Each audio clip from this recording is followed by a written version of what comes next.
Ang albularyo o faith healer ang takbuhan ng ilan kapag mayroong mga hindi maipaliwanag na sakit.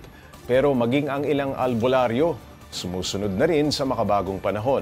Dahil bukod sa face-to-face, nanggagamot na rin ang tinaguriang millennial albularyo online. Para bigyan ng mukha ang balita, Mobile Journal Francis Rivera. Dinarayo at pinipilahan ang manggagamot o faith healer na si Mark Casubuena o mas kilalang Maestro Verbo. Sa kanyang videos online, binabahagi nito ang kanyang panggagamot. Galit ako sa kanya! Anong dahilan? Sa kanya! Anong dahilan? Galit ako sa kanya. Hindi ko alam. Galit ako sa kanya.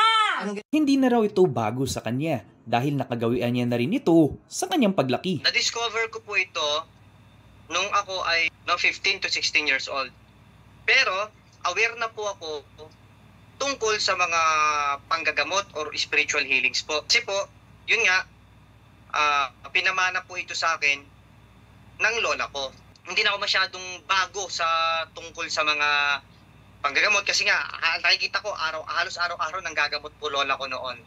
Inaral niya raw halos lahat ng klaseng panggagamot. Mula sa pagtatawas, pagtatanggal ng kulam o sanib, at marami pang iba. Hybrid na rin ang panggagamot niya ngayon. Dahil bukod sa face-to-face gamutan, pwede na rin ang online gamutan.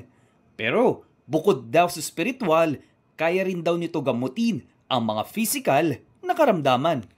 Pag faith healers kasi, ibig sabihin true spiritual.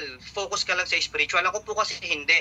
Pati pang physical na walang sakit ko sa spiritual, kinikare of ko rin or ina-approach ko, ina-entertain or ginagamot sa abot ng aking makakaya. Pero paglilinaw niya, maging ang kakayahan niya, ay may limitasyon din. Bilang ako manggagamot, kahit inaral ko po, kahit pang physical, kapag hindi na talaga kaya, ma'am, sir, punta na tayo sa doktor. Sila na po mas makakatulong po sa inyo. Ganun, tapatin niyo po yung tao.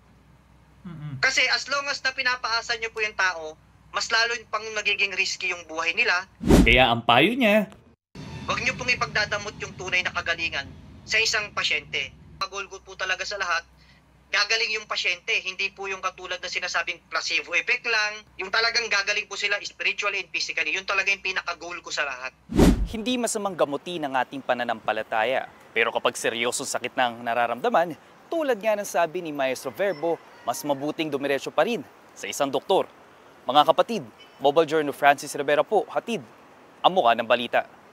Para pag-usapan pa ang modern-day albularyo, makakasama natin si Mobile Journal Francis Rivera. Francis, refresher muna, paano nga ba nanggagamot ulit ang albularyo at paano ito gagawin? Kapag online, paano yun? Paps, kasi yung mga albularyo ay may kanya-kanyang ritual at may kanya-kanyang dasal, no? At yun nga, no, kapag nga tayo ay may mga video na kapag pumupunta, talaga sinasanggunin nila kung ano yung nararamdaman, no? For example, matagal na ako may ubo, matagal na masakit yung ganito ko.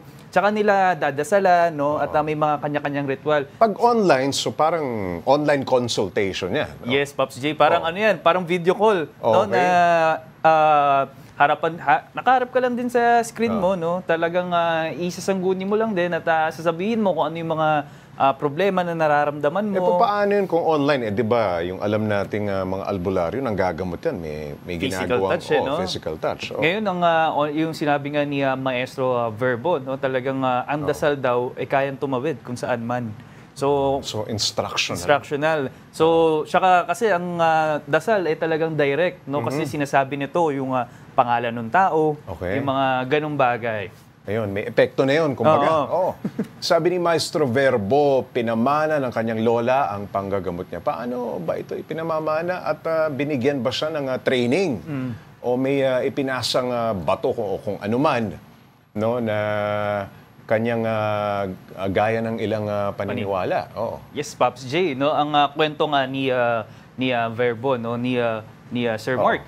Meron mga binigay sa kanyang mga libro, no, talagang inaral niya itong mga to. May literature. Yes, Pops J. Pero bukod diyan, may tinatawag siyang mutya. Yun yung bato na na sinasabi, no, na isa to sa mga gabay, no, na kaya nitong makapagpagaling ng mga may karamdaman. So ayun yung special yung batong yun. Yes, Pops J. Galing daw yun sa lola niya. Tapos nung namatay yung lola niya, o bago mamatay ang lola niya, yun yung pinamana sa kanya. Kaya ngayon, siya yung parang continuation nitong panggagamot ng kanyang mga kamag-anak o kanyang pamilya. Francis, sabi mo rin, nanggagamot siya ng pisikal, no? na karamdaman. Ano ang halimbawa nito? Ay, Pops J, no? Una dyan, yung hilot, Oo. no? Naghihilot din siya, no? At bukod doon ay nagbibigay din siya ng mga payo, no? Kung ano yung dapat inumin, no? At yan nga, no? Dito nga siya natuto, no? Kasi nga inaral niya rin 'tong mga physical na panggagamot, ay natuto rin siya magbigay ng mga payo patungkol sa mga herbal na gamutan. So, Francis, marami na ba ang nagpatotoo na napagalingan itong si Maestro Verbo? yes, Pops J. Ito yung mga meron pa nga bumabalik sa kanya. So, meron pang araw dito no na kwento na OFW, no, pagkagaling talaga sa Pinas, talagang dumiretso sa kanya para magpagamot at kumonsulta. Ayun. Okay, naniningil ba siya sa mga nagpapagamot, Francis? Yes, Pops J. Merong fee, no, kahit papaano itong panggagamot ni Maestro, no, nakwento nga kapag walk-in nasa around 700 pesos. Kapag online, iba din yung presyo ng May online. presyo talaga. Pero ang kagandahan naman daw dito sa ginagawa niya, kapag daw sinabi mo at talaga namang nalaman niya, talagang sincere ka na wala ka talagang kayang ibigay.